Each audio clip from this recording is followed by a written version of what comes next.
Alf, as we descend on the National this week, my number one job is to hype things. It may shock and surprise a lot of folks out there that the best sports cards are not $1,000. No, they're not. And we're going to talk about that today. Before I dive in, make sure to take advantage of the PSA discount code SCD25. Tell a friend. The hobby's not getting any cheaper, my friends, at PSA 1 card minimum SCD25 code. Hakes Auctions ends here in about a day and a half, 2 days. Some wicked sports cards, non-sports, all the pop culture goodness that you could ever want. It is right there, so make sure to check out Hakes Auctions. JustCollect.com, you got a collection to sell, no idea where to go with it. Leighton Sheldon, I'll probably see him out there at the National. His team will help you. Easy appraisal form there on their website at JustCollect.com, and the Just Collect YouTube channel, always a good time with hobby industry folks, guests, and some great card education. Also, if you happen to be a student of cardboard, you just like the history, understanding how did things happen, my buddy Ryan over at 80 Star Basketball YouTube channel, he's got a complete shop at home guide. Of course, the star card controversy with shop at home cards and that sort of a thing. He's got what might be the only guide on the internet is on his channel. He did a review of it. I'll put a link down below in the video description. But if you're just interested in learning more about 80s basketball cards in general, because frankly, there just weren't very many releases in the 1980s for basketball cards, this is kind of a cool part of the history of basketball cards with these star cards. So make sure to check out Ryan's video. Now, I know a lot of the sports card media, I mean, let's face it, it mostly revolves around new product coming out from the manufacturers, or it's around high-end auctions, high-end cards. And that is most of the social media. And I've been seeing more and more comments on my videos and other videos that are basically like, dude, can you talk about kind of like what the rest of the hobby is buying and selling and trading and kind of how the hobby is really operating? Because I'm of a believer that we have more collectors today. I know that we have a lot of gambling products and we have a lot of people doing different things in the hobby. But I think we have more card collectors today than we ever have in the history of card collecting. Even going back to when I was a kid in 1990, when there really wasn't much of that gambling side. There wasn't live selling. There wasn't box breaks. There wasn't this sort of stuff. It was basically like you're a collector or you're a dealer, and that's pretty much it. So now we've got a lot of different ways to participate. But there are a truckload of card collectors, more and more people coming into the hobby all the time. Yes, there are people that are leaving. I think there's people that get in over their head and then they are out, and that's totally fine. Or they just find another hobby. I think that happens too. Hey, you know what? You get into this, you're kind of like, oh man, nostalgia of this when I was a kid. And then 6 months later, you're like, you know what? I want to get back to my golf game. I'm going to prioritize somewhere else. Family stuff happens, and that's perfectly fine. But for most cards that people are buying, you talk about dollar boxes, $5 cards, $20 cards, some graded, sure, you could have a graded card collection. You could have a lot of raw cards. I have a lot of graded cards. I also have a lot of ungraded cards, and most of them are just about memories for me. It's just about nostalgia.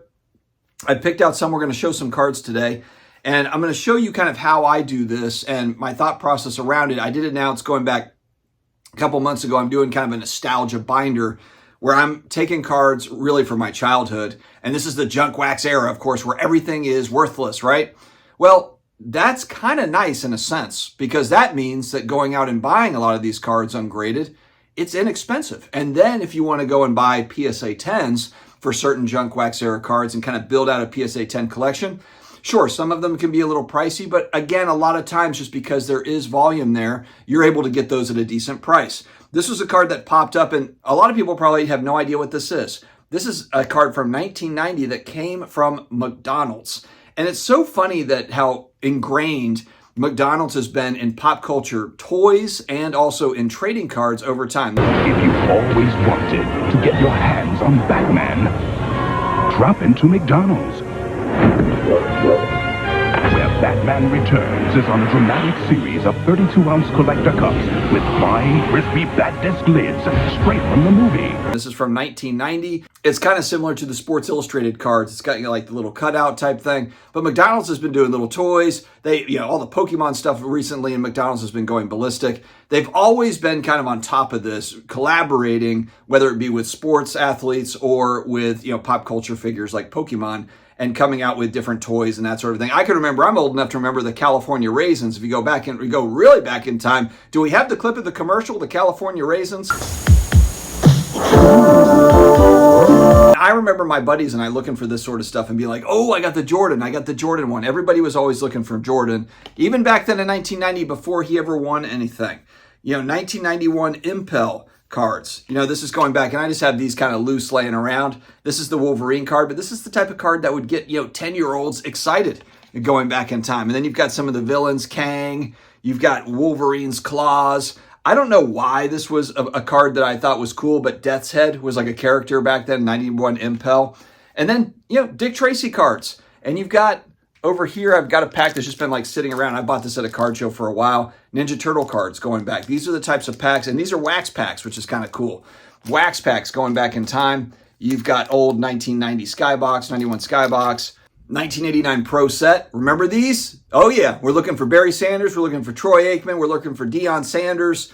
These were like $1 a pack, $1.25 a pack at the gas station or at the grocery store, and I would always be so excited. Actually, in my fanny pack, which I will be wearing at the National, I was just kind of going through stuff, and I'm like, oh cool, Pro Set packs. I think actually a viewer handed these to me, going back a couple of years, so thank you to the person. Yes, I've still got the Pro Set packs. I'm holding long term. I'm retiring off of the Pro Set packs. Just kidding.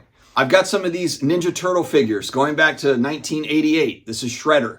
But why do I have this? It's because it is a serious memory for me. This is reminding me of Kmart. This is going with my family on the weekends. Like, oh my God, we get to go to Kmart. Maybe I can get an action figure. Maybe if I've been good, I can get an action figure, or Toys R Us. Kmart, I remember they had those, and obviously like action figures, but then they also had, I remember, slushies too, where I'd get the Coca-Cola slushie, and they had the baseball cups, and I remember always trying to get like the Montreal Expos cup. I did finally get it, but it would always be like White Sox. They'd change around. And I think this is really kind of a boom for collector item type stuff going back to the late 80s, early 90s. We talk about it being trading cards. It wasn't just trading cards. It was toys. There was all sorts of, cool, like a movie would come out. I remember like Batman Returns. I think it might have been McDonald's again, where they had like glass cups that you could get where like, Catwoman's on it, Batman's on it, Michael Keaton's on one, and then there's Catwoman on another. I mean, there's all sorts of different collector items, which, yes, you could say, oh, those things are worthless now. Okay, that's fine. Maybe we're not retiring off of our collectibles from 1990, but there's no shortage of joy when it comes to these types of cards. Now, shout out to Lena2222, I think it's 42s, that are out there on IG. She shared a post, and it was like really cool mail day. Sean Kemp cards. Sean Kemp, which by the way, I think the Sonics had the best retro jersey going back in time when it was the glove, Gary Payton and Sean Kemp playing together. That was cool. I had a Sonics pennant in my room. I used to collect, different pennants. But Lena, hopefully I'm saying her name right, she shared there on IG, just really cool mail day. So I wanted to share this as an example. A lot of collectors just enjoying cards of their favorite players. Doesn't have to break the bank all the time. Now let's look at something that's a little bit newer. I'm going to go with Silver Prism. I think Silver Prism, this is Marshawn Lattimore. He's now a Commander. Great corner for us. We traded him. We just need to clear cap space. And frankly, we're just in rebuild mode. Lattimore getting a little bit older. He's probably going to do pretty well for the Commanders. That's usually how it works for the Saints. Second they trade somebody, they end up looking like a superstar. Now, Silver Prism, I think, is going to be one of those things, again, 20 years down the road, 25 years down the road. I think that's an example of a type of card where young people now are going to look back and think, man, I remember hunting for those Silver Prism cards. They're so cool. This, of course, is 2017. But you look at 2018, one of my favorite set designs, Silver Prisms, 2019-20. I mean, Silver Prisms, I think the Panini era is going to be remembered fondly.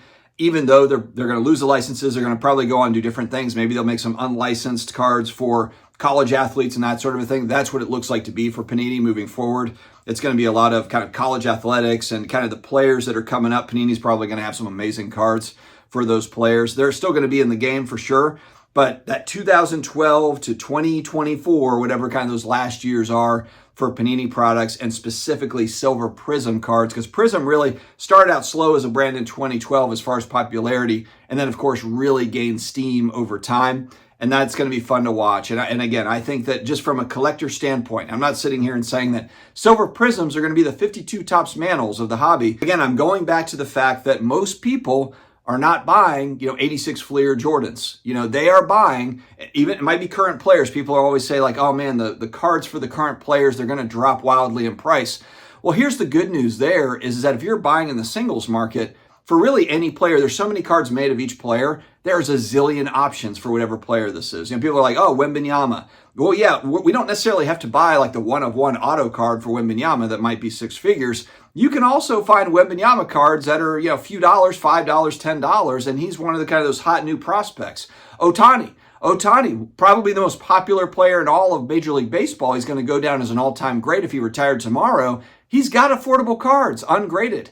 It might be a base card, might be a refractor that's fairly common, but if you're collecting whatever player it is on the planet, Michael Jordan, the most collectible player probably in the hobby today, if we span over different generations, eras, he's got a bunch of inexpensive cards, And then he's got kind of the tippity top, he's got cards that are in the millions of dollars, the most rare stuff.